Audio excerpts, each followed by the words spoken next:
So, dear colleagues, thank you very much for being here. Good afternoon, good morning. As you can see from the title, I'm going to discuss a pilot study. One of my students and I followed up the last few months. And before I start explaining, presenting the results and the background, I would like to let's say, connect the previous presentation to mine, saying that our wider study framework obviously has to do with the perception of communication and specifically gestures in music education. And our idea initially was to try to understand and then obviously improve through this understanding performance through gestures in a music education context. And why we actually wanted that, because we started with our literature review and we realized initially that there is no research on the pedagogical side of gestures. There is quite a lot of research on gestures in performance, how we use gestures when we perform, but not as much in the pedagogical side of things.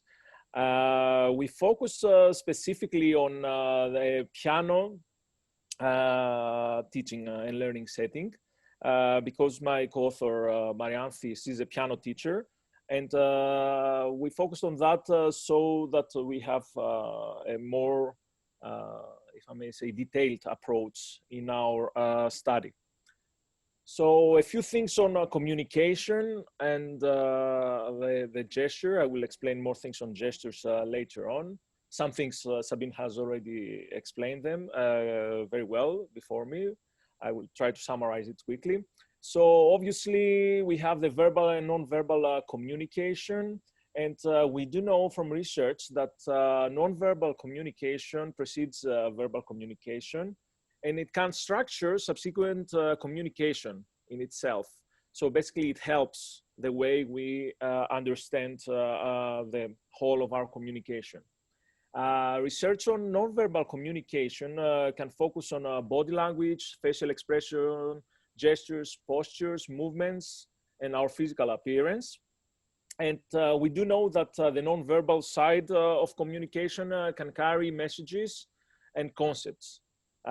So that means there is a very specific framework with codes in it that we use whenever we try to communicate apart from the verbal side of our communication. Now, we focus specifically on gesture because first of all, it has a very strong visual component. And for all of us who teach music, we understand that when we teach, we use a lot of visual effects apart from the sound effects that we try to produce, obviously. Gestures are transient and they rapidly disappear. So these may be the disadvantages, if I may say, of the process. However, we do know that there are two main advantages that they can integrate into the accompanying speech. And they are found in all forms of relationships in societies, including education. So this is a stable basis where we can rely on in order to measure them. The result for education is that teachers use gestures, as I already said, in order to impact their teaching and learning process. Specifically in music education, research has found that they enhance memory of musical constructs. So with gestures, we try to understand how we produce sound, how we can perform a specific musical piece, and we remember what we do through gestures. They activate and connect mental images to musical sound. So that means that there is a correspondence in between the musical perception and the action itself. And obviously, having these two facts as a basis, we do understand, we have found that there are essential communicative elements in our teaching and learning process. Now, based on this kind of framework, we try to investigate the role of age and level of education towards perception of a certain gesture. And that was a rapid upward movement of the pianist's hands, known as non-legato. That's how we try to approach it.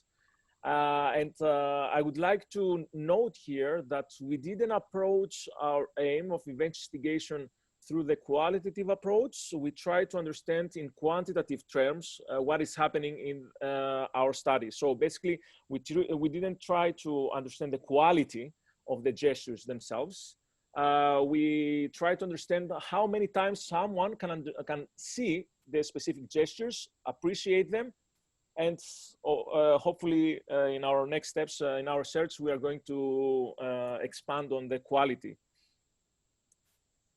Now, the statement, the problem statement in our research question was about the different ages and levels of piano education, and if they lead to different perceptual results in perceiving, obviously, gestures. So do different students of different levels of education and different ages understand and perceive differently gestures as of their quantity, or is it the same? That was our question. Now, our null hypothesis was that students of different age and educational level do not perceive in the same way the gestures a pianist implies when performing a musical piece. And we focused on that specific hypothesis because we believe that there should be something there that will surprise us, as it did in the end. Our research design specifically was based on a test-retest approach. So we measured 3 times on the same stimulus on a video, how many times the students perceive the specific gesture we showed them. And as I write here, all students, they saw 3 times Lang Lang performing the Turkish March by Mozart. So that was a very specific piece that is showcasing a very specific gesture, easily understood up to a point. Before this kind of, obviously, presentation, we showed the specific movements to the students so that we are sure they understand what they need to look at into the specific process of the video and self-report of the gesture. In terms of the sample, we started with 25 piano students in a conservatory in Greece, and their age were spanning from 8 years old to 15 years old.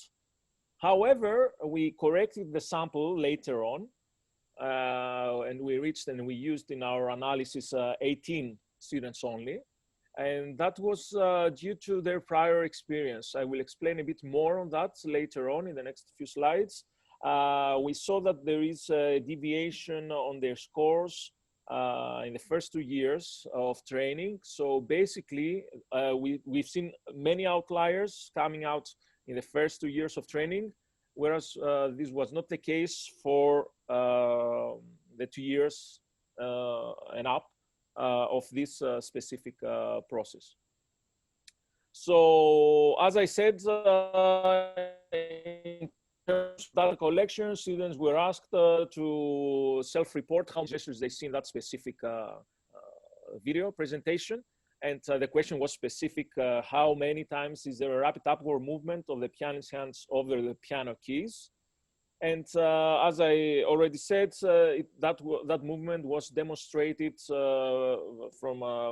by Marianthi in order for them to be able to understand better what they are looking at in this specific video.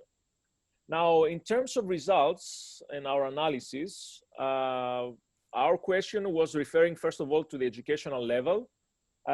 We found that there is a significant differentiation on perception when it goes to participants that have less than 2 years of training. And we found a lot of irregularities in their scores. So it means that in the first trial, they may have scored a unit of 3. The second one, they might have scored a unit of 10, and then again, a unit of 5 on the third.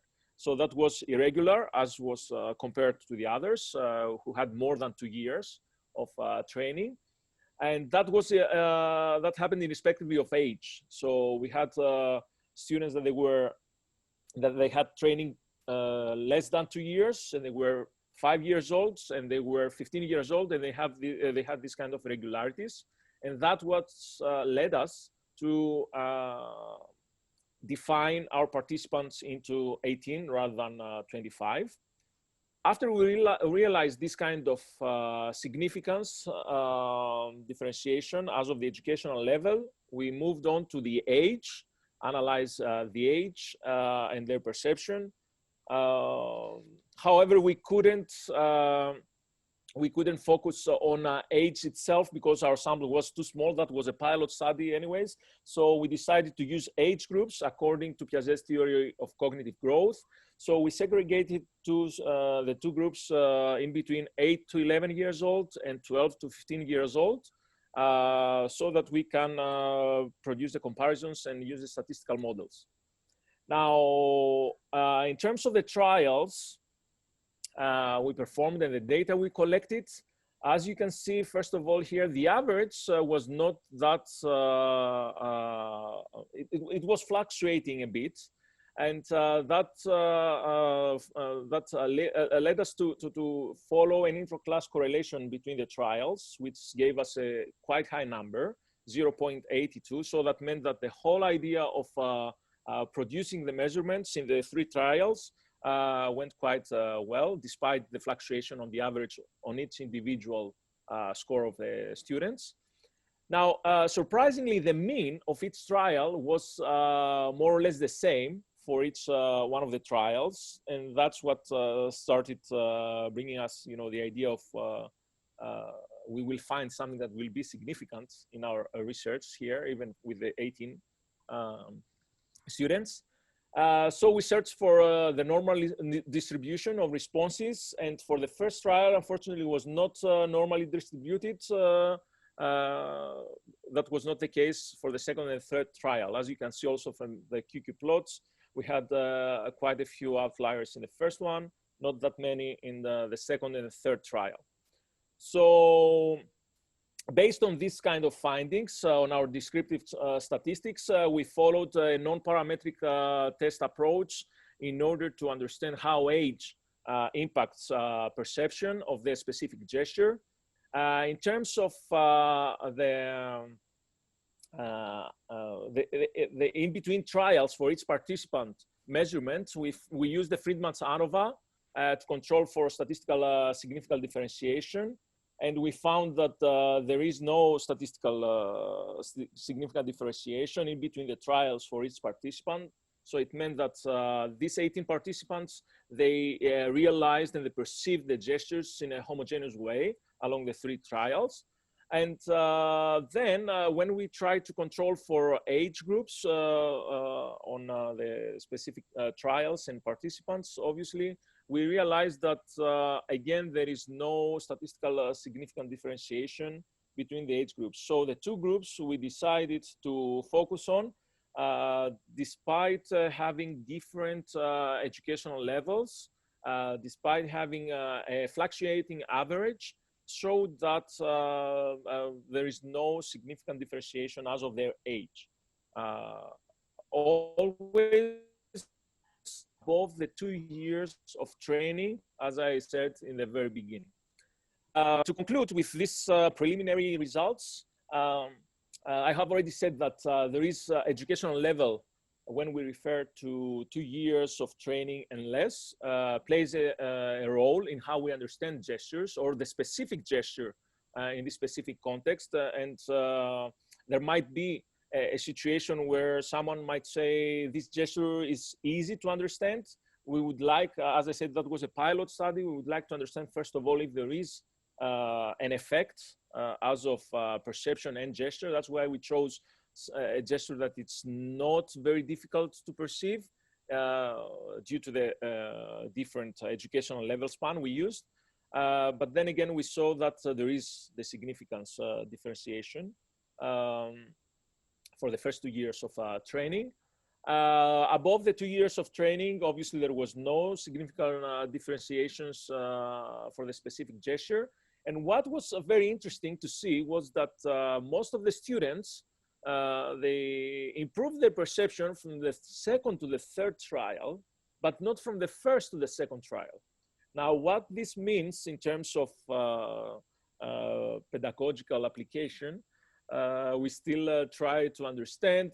We expanded our sample in the next steps. I mean, since we submitted the specific paper, we expanded to 64 participants, and we've seen exactly the same results.